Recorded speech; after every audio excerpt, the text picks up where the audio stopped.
From Bears Last Stand to Saban's empire, we built the league, broke the mold, and rewrote the code. Crimson Tide, unstoppable, undeniable, untouchable. 7-9 champs, goal line stand. Barry Cross made Penn State fold their hand. Chile ran, Ogilvie danced. Sugar Bowl glory, banner advance. Ray Perkins brought Bennett's wrath. 3-time All-American cleared the path. Bill Curry's crew, Siren Stacy's fire. Deep steep crown, Crimson never tired.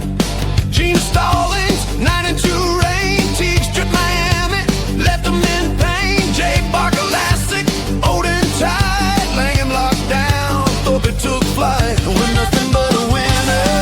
The best to ever do it. Crimson Tide rolls deep. No one cannot do it. Built for the light, bred for the fight. We don't chase greatness, we define it right. Saban touchdown, turned fire to flame. 6 rings later, they chant his name. And Graham ran wild, first Heisman won. 2009, Texas came undone. Roll Tide, roll. Welcome back to Tight Sports. Man, hit that doggone subscribe button, hit the like button too. You're gonna love this. This is just taking a little precursory look at a couple of coaches. CBS did they did grades on coaches that are in their third year. You know, third year is a pivotal year for a lot of people. Some people don't make it into their fourth year because of the third year. But you know, they did this thing quick, man. This is gonna be fast and quick, man. It's gonna come fast, come at you fast, quicker than a doggone Nick Saban rebuttal in a post-game press conference. Get ready, because we dive into it, man. Some of these marks are kind of scary, and stay scared. It's like, you know, you're quarterback, and for some reason, you notice your tackle is he rubbing his hamstring, and he just kind of about to take a knee. He's trembling. And do you say hike or call a timeout? Because Will Anderson is over there, and this man has no intention on making that reach. He ain't gonna make it out there. Do you call a timeout? You snap the ball. Snap the ball and spike it real quick. Something. Anyway, getting right into it. In all seriousness, Kenny Dillingham, man, the desert mirage is real. This man, he's a Sun Devil miracle worker. He didn't make it back to the playoffs this year, but he's going somewhere. He flipped a 3-9 dumpster fire into the Big 12 champion, and he made a CFP playoff appearance in just inside of 3 years, man. What do y'all give him? What would you give him? This man didn't just climb the rankings. He strapped a rocket on his back, and he took that team 46 spots up, man.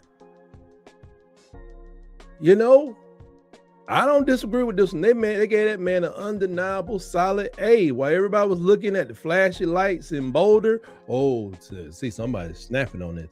This hometown kid was actually out there collecting hardware and signature wins against top 10 teams. You know? So I'll give him this, man. You know, my applause button there. Yeah, there you go, Mr. Dillingham. Yeah, that's enough. Well, we already know they did Hugh Freeze too. Yeah, we know how that story ends. Hugh Freeze, where the F stands for failed. Of course, he got an F. And I love to see it. You know, I kid with him, man. But you know, you firing a coach, man, it just makes us stronger. Our coach retired, and it hurt us. They firing coaches all the time. I hope they can fire the next one. Just keep this thing going. You know what I'm saying? I like to see them, you know, keep people on the sidelines with paychecks. The Tigers thought they were getting a savior, man, but instead they got a 6-16 record against the SEC. They ended up in a pink slip before year 4 really got to going. You know, it's like, don't get up out of here, man. Go on, get up out of here, man. They just thought he should just get up out of there and keep on moving. But I get it. You know, they didn't like what they were saying, man. He started with the losing record, and then he regressed He regressed like, like just got bad. And proving that all that recruiting hype doesn't mean a lick. When you losing on Saturday, I could never understand why people were still signing up for that foolishness. Oh, it was the money. But come on, man. You go get money at Clemson. Or maybe they picked the wrong players as well as paid too much money for their players. I don't know. I love to see it. Keep doing what y'all doing. In the Plains, man, the only thing that was freezing was the win total. And now the school is officially moved on to the next victim. I mean, coach. They got Coach Goatlick on there, and he's going to turn things around and give Alabama a run for their money. Next up, I hate to do this, man, but it was in the article, man. Deion Prime Time Sanders.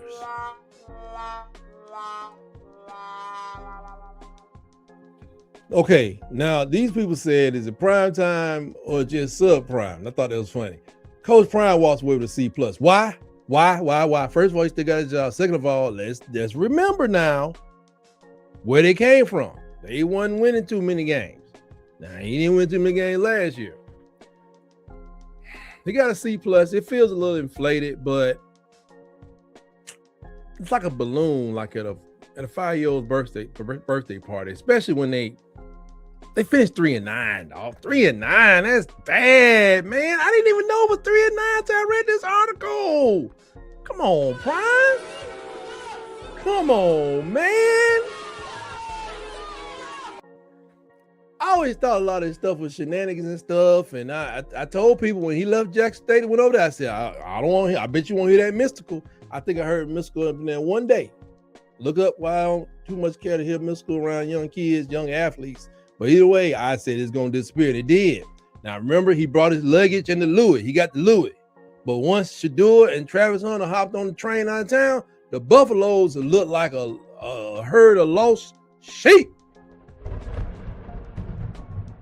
So sure, he's the highest ranked coach on the list with a losing record. But in the real world, the SEC world, the Big Ten world, that C+ gets you a one-way ticket to the What Happened files. I mean, he's never going to like quit or retire or whatever. That boy need that health care. No, I was playing. He do need the health care. But what's going to happen next year? Is he going to bounce back? Especially when you got people like this next guy. Because y'all know I'm a fan. We talking about Brett Key. Brett Key. The Yellow Jacket Sting is back, baby. I am cheering for the Georgia Tech because I want Georgia Tech to join the SEC, get on that I-85 corridor, and make recruiting difficult for Auburn and Georgia. That's what I'm hoping for. I hope Georgia say the ACC is no longer. We going back home, baby. We going back to the SEC. But anyway, that's still to come. But he secured an A, man, by making the Jackets bowl eligible every single season, peaking with 9 wins in 2025. And they still could have did some things to to get to that 10th win. Because sometimes, man, that dude was it Haynes King was their quarterback. He just threw all caution in the wind. Now you got Fernando Mendoza's brother going up in there. He got a good shot to start. Probably should be the starter. That threw a little monkey wrench, I think, in Cignetti's plan, but maybe not because they brought in another quarterback, which caused Mendoza's brother to jump in the portal and get he got ported up out of there. But back to Brett Key, he's been just a contender in the ACC. He's a 12-11 overall conference record at Georgia Tech. Well, they still got some high standards when it comes to their academics, showing that, passion for your alma mater actually translates to points on the scoreboard. Didn't work too well for Mike Schuler, but Key didn't need a reality show or a signature sunglass line. He just needed a whistle and a lunch pail. You know what I'm saying? He probably got one of these, a hard hat, to bring Tech back to the national conversation. Again, well done, coach, and that's a well-deserved A. Yeah. I do like Georgia. I like Georgia Tech. I like Georgia Tech. What is this thing telling me to do? Get out of here. So anyway, okay, I lost my doggone sound just that quick. Next up, University of Louisville's Jeff Braun. The cardinal rule of winning. Louisville's native son is the valedictorian of this class, boasting with the highest winning percentage on the list. Back-to-back 9-win seasons. He took a flawed roster and turned it into the ACC championship contender immediately, earning an A with pure, unadulterated coaching acumen. Braun is building a powerhouse in Kentucky, man. He is. That doesn't involve horses or bluegrass, and the rest of the conference should be shaking in their cleats, because I think Louisville is someplace they can actually just dominate. They can dominate right there in the ACC. They got a chance. Virginia Tech is gonna be there. Virginia's gonna be there. Florida State, Miami's gonna be there. Dabo, they got a chance. Georgia Tech, ACC. Hey man, I'm just saying. Now, Braun is building, he just building over there. He's doing a lot of good things. Definitely gets an A, definitely over there performing. And just so the rest of these people, man, just the rest of the middling pack of people, man. Rule, man. Matt Rule gets a C for being consistently average. I give him an A, man, for just, being in the right place back at the right time. Because ever since he left that school in Texas, this man just keeps getting job after job after job. And, he's stabilizing Nebraska just enough to win the Pinstripe Bowl. But I guess that counts as a monumental success in Lincoln these days. That's just pitiful. That's just pitiful. Bet you Brian Bosworth, not Brian Bosworth. Do they have any prominent Nebraska players these days? Lawrence, nope. Prominent Nebraska players right now that are not linemen, of course. I'm sure there's some linemen in the NFL that's doing their thing, but quarterback, running back, wide receiver, linebacker, maybe a safety. Lincoln has, how the mighty have fallen. Tom Osborne was doing that thing, but it was something serious. Luke Fickell. He's sliding down the grading scale, man. Everybody had big time things. He was gonna do something. He did it at Cincinnati. He's gonna do it up, man. That Big Ten is kicking his horse. He gets a C-, and his win total at Wisconsin has decreased every year like a bad stock trend. You know what? They were talking about firing him, and I was like, well, he's going down every year. You cannot fire coaches real fast in this era. You can't just let him go. You fire him, you already got people leaving in the portal. What's going to be left? You got to fire the right coach to get him to come back. So they kind of stuck like Chuck. Or you can go the Auburn route. People still going to leave. Get him out of here. So you got a coach. Who want to sign up to play Alabama, LSU, Georgia all the time? Florida, Ole Miss, Texas A&M the other times. Whatever. You think somebody want to take the Wisconsin job? Be understaffed, probably be under budgeted. You got to play Michigan, Ohio State, Oregon. What's another one? I say Penn State just for sake of saying Penn State. Indiana now. Illinois has had about 80% of their season. They've been kicking people's butt. You got to say it, Oregon. I don't know. Lincoln Riley may even cause you some tremors. So they got to keep them. They have to. I guess the new saying, what's the old saying? It is easier to raise a man. It's easier to raise a man than to fix a broken man. I'm going to paraphrase that and say that it is easier to fix a broken coach than it is to hire a better one. You heard it here first, people. You heard it here first. Scott Satterfield is technically on the upswing at Cincinnati, left behind by Luke Fickell.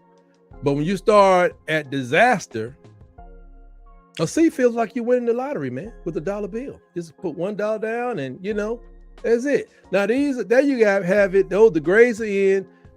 The teachers are tired. They're ready to go home. This is just a review of coaches in year 3. Of course, they do this next year. Our man Friday comes up. That's right. Coach Kellen DeBoer will be at the end of his 3rd year. We hope all goes well. We hope he get an A+ and a national championship win. Hey, it's possible. We don't know. And, the SEC remains the gold standard, man, to me. It does, because I don't know. I don't think Big Ten has a complete. They got championships, but they don't have a complete conference. But hey, I'm kind of changing my opinion a little bit because, like I said, dominating the SEC really doesn't mean as much as it used to. Nope. And while everybody's just trying to pass class, you got to keep your head on the swivel, man, and keep your heart in Tuscaloosa. I'm out of here. And always remember, like I always say, roll, tide, roll.